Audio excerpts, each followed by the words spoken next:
तो देखिए जिस तरह से कतर पर हमले हुए उसके बाद अब एक बड़ा सवाल पूछा जा रहा है कि क्या अरब देश ईरान से सीखेंगे कैसे इजराइल को जवाब दिया जाए। क्या कतर हमले के बाद अरब देश अब उस तरह से कदम उठाएंगे जैसे कदम ईरान ने उठाए इजराइल के खिलाफ। देखिए जिस तरह से कतर पर हमला हुआ उसके बाद न सिर्फ मिडिल ईस्ट में बल्कि पूरे दुनिया के जितने न्यूज़पेपर्स हैं, न्यूज़ चैनल्स हैं, वो इस हमले की खबरों से भरे पड़े हुए हैं और जितने अरब देश हैं उन्होंने मिलकर इस पूरे मुद्दे पे इजराइल की आलोचना की है। लेकिन सवाल ये है कि क्या बात सिर्फ आलोचना तक सीमित रहेगी या बात आगे बढ़ेगी। क्या अरब देश वो कदम उठाएंगे जो ईरान ने उठाया था इजराइल के खिलाफ। देखिए सबसे पहले तो मैं एक जिक्र करना चाहूँगा आपके सामने कि सैयद आकिफ जैदी जो है ईरान के स्कॉलर हैं, इनकी तरफ से एक इंटरेस्टिंग बात कही गई है। ये सोशल मीडिया में काफ़ी इसकी चर्चा भी हो रही है। इन्होंने दो सलाह दी है अरब मुल्कों को, अरब देशों को दो सलाह दी है। पहली बात उन्होंने ये कही है कि अगर ईरान जो मिसाइल्स फायर करता है इजराइल के ऊपर, अरब देश अगर इस मिसाइल्स को इंटरसेप्ट करना बंद कर दें तो इजराइल को बहुत ज़बरदस्त नुकसान होगा। देखिए हमने देखा था कि जो 12 दिन का युद्ध था उसमें ईरान की तरफ से जो मिसाइल्स फायर हुई, बैलिस्टिक मिसाइल्स फायर हुई, उसमें कई सारी मिसाइल्स ऐसी थी जिनको रोकने का काम इन अरब देशों की तरफ से भी हुआ। यहाँ जो डिफेंस सिस्टम लगे हुए हैं, अमेरिका के एंटी मिसाइल डिफेंस सिस्टम्स लगे हुए हैं, उन्हें एक्टिवेट कर दिया गया था। और ख़ास तौर पर अगर आप देखें तो जॉर्डन से, इजिप्ट से और कतर से, ये देशों में जो है जो डिफेंस सिस्टम लगे हैं ये सब एक्टिवेट कर दिए गए थे। और ईरान से जो मिसाइल्स फायर की जा रही थी इजराइल की तरफ, उनको यहाँ ये अरब देश जो है इंटरसेप्ट कर लेते थे। अब इसी को लेके सैयद आकिफ जैदी साहब ने कहा है कि अगर ईरान की मिसाइल्स जो फायर ईरान करता है, अरब देश अगर इसको इंटरसेप्ट करना रोक दें तो इजराइल में जो तबाही हुई उससे कई गुना ज़्यादा तबाही होगी। एक बड़ा इंटरेस्टिंग बात है जो उन्होंने कही। दूसरी चीज़ उन्होंने ये कही कि अरब मुल्कों में जो आम जनता है वो बड़े पैमाने पे उसके मन में जो है इजराइल के ख़िलाफ़ गुस्सा है, लेकिन वहाँ की जो गवर्नमेंट्स हैं वो उन्हें प्रोटेस्ट करने नहीं देती। तो ये सैयद आकिफ जैदी साहब का कहना ऐसा है कि जो अरब मुल्क हैं इनको अपने देश की जो आवाम है इसको इजराइल के ख़िलाफ़ प्रोटेस्ट करने की इजाज़त दे देनी चाहिए ताकि वहाँ की जनता का गुस्सा भी पूरी दुनिया के सामने आ सके।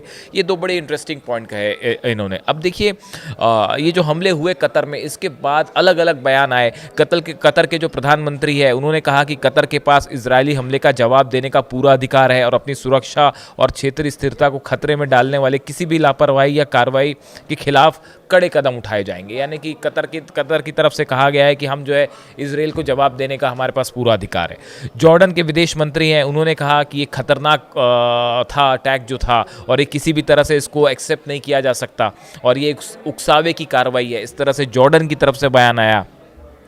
सऊदी अरब की जो विदेश मंत्रालय ने जो है उनकी तरफ से कहा गया है कि अंतर्राष्ट्रीय कानून का उल्लंघन है और अब इजराइल को गंभीर नतीजे जो हैं वो भुगतने पड़ेंगे। सऊदी अरब के भी इस बयान की काफ़ी ज़्यादा चर्चा है कि जिस तरह से सऊदी ने कहा कि इजराइल को अब गंभीर परिणाम भुगतने पड़ेंगे, इसकी काफ़ी चर्चा है कि क्या वाकई सऊदी कोई बड़ा कदम उठाएगा इजराइल के खिलाफ।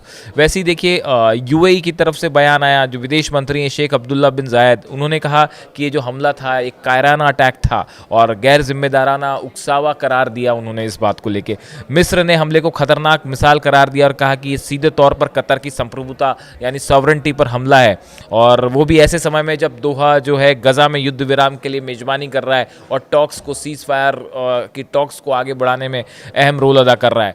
ओमान ने बयान जारी कर कहा कि इसे राजनीतिक हत्या और घोर अपराध, हीनियस क्राइम इसे करार दिया है और कतर की जो सॉवरेंटी है, संप्रभुता, उसका उल्लंघन बताया है। तो देखिए कई सारे अरब देश हैं, इन्होंने अपने बयान तो जारी किए, लेकिन उसके बाद ये चर्चा छिड़ गई है कि क्या सिर्फ बयान से इस मामले की निंदा होगी, इसकी इजराइल की आलोचना होगी और क्या बात यहीं ख़त्म हो जाएगी।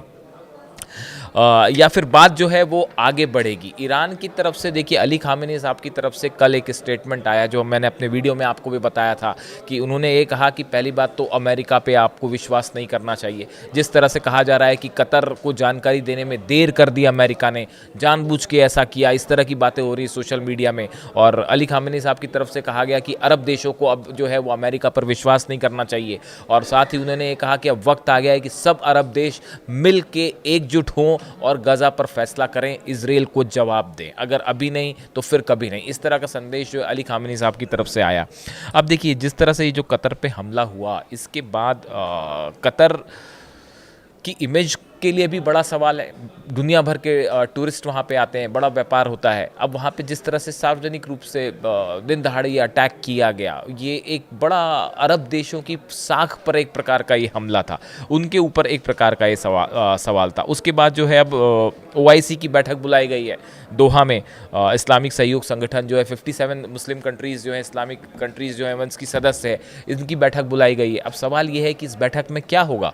क्या अरब देश इजराइल के खिलाफ कोई बड़ा प्लान सामने ला सकते हैं?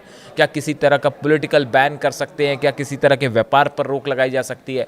क्या किसी तरह के हमले की बात होगी? देखिए कतर पे तो जो हमला हुआ वो एक प्रकार का सीधा सीधा एग्रेशन है, जो रिएक्शंस आ रहे हैं, जिस तरह की प्रतिक्रियाएं आ रही हैं। अब इसके जवाब में अरब देश क्या करेंगे? क्या ईरान ने, देखिए ईरान पर जिस तरह से हमले हुए उसका ईरान ने फ़ौरन जवाब दिया। ना सिर्फ जवाब इजराइल को मिला बल्कि अमेरिका को भी मिला। और कतर में जो एयरबेस है वहाँ पे अल उदैद एयरबेस, वहाँ पे मिसाइल्स, बैलिस्टिक मिसाइल्स फायर की गई। यानी देखिए आप जब भी ईरान को किसी तरह का चैलेंज किया इजराइल ने या अमेरिका ने, तो ईरान ने उसका फ़ौरन जवाब दिया। जब हिजबुल्लाह के ऊपर लिबनन में हमले हो रहे थे और टॉप लीडरशिप जो है उनके ऊपर अटैक हुए, तब भी ईरान ने जो है 180 से ज़्यादा बैलिस्टिक मिसाइल्स फायर की थी इजराइल के ऊपर, इजराइल को जवाब दिया था। तो अब कहा यह जा रहा है कि जो हिम्मत ईरान ने दिखाई, जो हौसला ईरान ने दिखाया, क्या ऐसा कुछ अरब देश भी करेंगे? ये एक बड़ा सवाल है जो कि सोशल मीडिया में सब तरफ चर्चा का मुद्दा बना हुआ है। अब सबकी निगाहें इन 57 अरब देशों पर है कि क्या एक तरफ है ईरान, एग्जाम्पल सेट कर रखा है ईरान ने कि कैसे अकेला होते हुए भी ईरान ने जो है वो अमेरिका और इजराइल का जमकर मुकाबला किया। उस समय तो शायद रूस से भी डिफेंस सिस्टम नहीं मिल पाया था। फाइटर जेट्स जो अब चाइना से मिल गए हैं, J-10 JF-10, वो उस समय नहीं थे, लेकिन उसके बाद भी ईरान अकेले अपने दम पर इजराइल पर हमला करता रहा। और जो बैलिस्टिक मिसाइल्स फायर हुई वो सबने देखा। यहाँ तक कि डोनाल्ड ट्रंप ने भी कहा कि ज़बरदस्त हमले किए ईरान ने और वो मिसाइल्स से बड़ी तबाही हुई इजराइल में। तो अब सवाल ये है कि क्या ये हौसला और हिम्मत अरब देश भी दिखाएंगे? ये एक बड़ा सवाल है।